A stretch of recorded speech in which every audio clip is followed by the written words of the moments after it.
दोस्तों, जंतर मंतर पर कुछ जाने रेत के समय की तरह हाथ से फिसल रही है। बीते 19 दिनों से सिर्फ पानी के सहारे जिंदा जेएनयू की छात्रा नेहा और उनके साथी सोनम वांगचू। दोस्तों, नेहा कभी भी कोमा में जा सकती है या उसकी मौत हो सकती है। मुंबई की डॉक्टर अंजलि छाबरिया ने नेहा को जांच के बाद ये ऐलान किया है कि नेहा की जो इम्यूनिटी है एकदम लो हो चुकी है और यूरिक एसिड बहुत ज़्यादा हाई हो रहा है। ब्लड शुगर काफ़ी कम होने की वजह से अब उसके शरीर में इन्फेक्शन होने का खतरा बढ़ रहा है।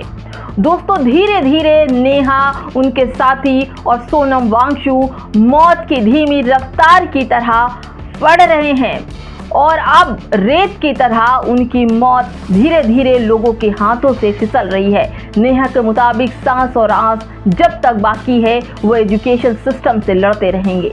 सोनम वांगचू और नेहा के लिए दुआ कीजिए, उनके साथियों के लिए दुआ कीजिए, क्योंकि ये इतिहास के पन्नों में हत्या साबित होने वाली है। नमस्कार, आप देख रहे हैं बामसेफ न्यूज और मैं हूं आपके साथ शैला। सामाजिक कार्यकर्ता सोनम वांगचू 28 जून से दिल्ली के जंतर मंतर पर अनिश्चितकालीन भूख हड़ताल पर बैठे हैं। आज उनके अनशन का 20वां दिन है। इसी बीच उन्होंने देर रात को एक संदेश जारी किया। इस संदेश के बाद पूरे देश में एक डर का माहौल सामने आया कि अब सोनम वांगचू को कुछ हो गया तो उनकी आवाज उठाने वाला कौन होगा। लेकिन सोनम वांगचू ने कहा कि अब अनशन को खत्म करने पर सरकार में जवाबदेही तय नहीं होगी।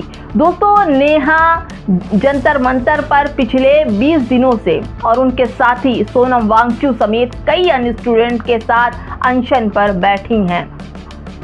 धीरे धीरे ये अनशन बड़ा होता जा रहा है और समय बीत रहा है। पानी पर जिंदा है 20 दिन से। इतना निरंकुश सरकार कैसे हो सकती है? बेटी बचाओ बेटी पढ़ाओ का जुमला है क्या सिर्फ? नेहा मर जाएं, दानिश मर जाएं, स्टूडेंट मर जाएं, किसी को कोई फर्क नहीं पड़ता। लेकिन शिक्षा मंत्री, प्रधानमंत्री, केंद्र मंत्री और पूरा मंत्री परिषद, मंत्रिमंडल सब मिलकर दावत उड़ाइए। बच्ची रहेगी तो आप उनसे मिल पाएंगे, नहीं रहेगी तो ये मामला थम जाएगा, लोग डर जाएंगे। दोस्तों, सोनम वांगचू के बाद जेएनयू की छात्रा नेहा को लेकर अब बहुत बड़ी खबर है। नेहा कभी भी कोमा में जा सकती है या उसकी मौत हो सकती है। दोस्तों, छोटे छोटे बच्चे अपने एजुकेशन सिस्टम को सही रखने के लिए अनशन पर है, लेकिन सरकार शिक्षा पर उनकी जान की कीमत कुछ नहीं। मुंबई से आई कुछ डॉक्टर अंजलि छाबरिया ने नेहा का जब चेकअप किया तो ब्लड शुगर चेक किया। इसके बाद डॉक्टर ने नेहा की रिपोर्ट देखकर हैरान रह गई। इन हैरान रिपोर्ट के बाद उन्होंने सोशल मीडिया पर अपनी वीडियो दी।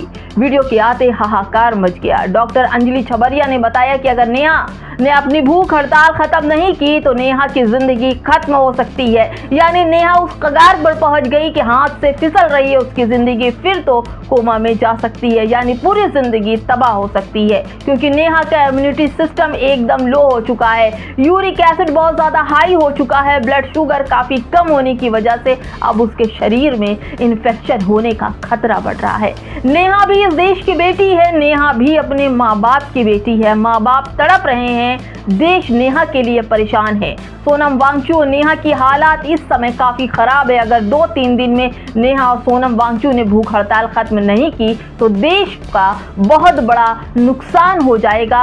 सोनम वांगचू जैसे महान वैज्ञानिक ने इस प्रदर्शन में अपनी जान गंवा दी तो समझ लेना भारत में लोकतांत्रिक प्रदर्शन से लोगों का भरोसा उठ जाएगा। और सरकार यही चाहती है कि लोगों को सोनम वांगचू और नेहा की मौत के बाद डर लगेगा। वो प्रदर्शन नहीं करेंगे, वो आंदोलन नहीं करेंगे, वो अपने अधिकार के लिए सड़कों पर नहीं आएंगे।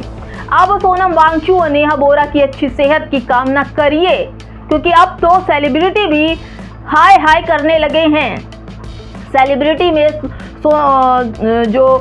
सोनम वांगचू को लेकर, नेहा को लेकर काफ़ी बहस भी है और लोग वीडियो बना कर इनके लिए गुजारिश कर रहे हैं कि इनका अनशन तोड़वाया जाए। सरकार एक दिन उनकी बात सुनेगी। मांगे जाए जो है बच्चों की, वो शायद ही भविष्य में इस देश में मान ली जाए।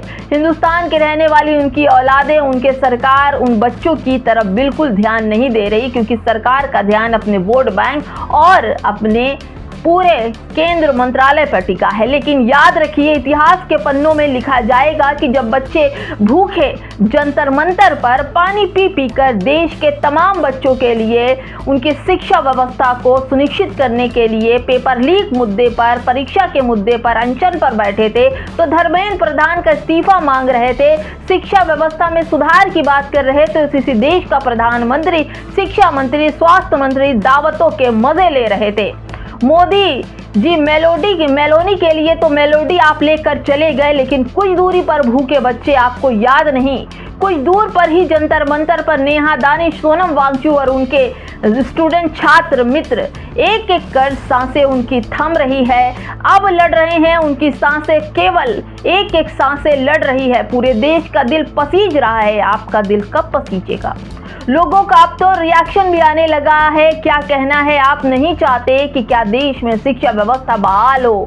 ये बच्चे जो अनशन पर बैठे हैं, ये केवल शिक्षा व्यवस्था और देश की विकास के लिए बैठे हैं कि अगर शिक्षा व्यवस्था में सुधार होगा तो देश की तरक्की होगी, देश का व्यापार बढ़ेगा, देश दुनिया में देश का नाम होगा। मंदिर मस्जिद के मुद्दे से बाहर निकलिए मोदी जी, वोट बैंक की राजनीति से बाहर निकलिए, वरना आने वाला इतिहास आपको ऐसे पन्नों में दफन कर देगा कि मोदी जी का नाम लेने वाला भी कोई नहीं आएगा। दोस्तों सोचिए, जिस तरह से अनशन पर आज बच्चे अपनी जान गंवा रहे हैं, सरकार की तरफ से कोई पूछने भी 20 दिनों से नहीं आया। अब आप सोचिए, आपको हिंदू मुसलमान मंदिर मस्जिद के मुद्दों से लड़ा करके किस तरह से बच्चों की जान ली जा रही है। दोस्तों सोचिए, कमेंट में बताइए, क्या ये नेहा दानिश स्टूडेंट या सोनम वांगचुक के लिए आपके दिल में मोहब्बत नहीं है?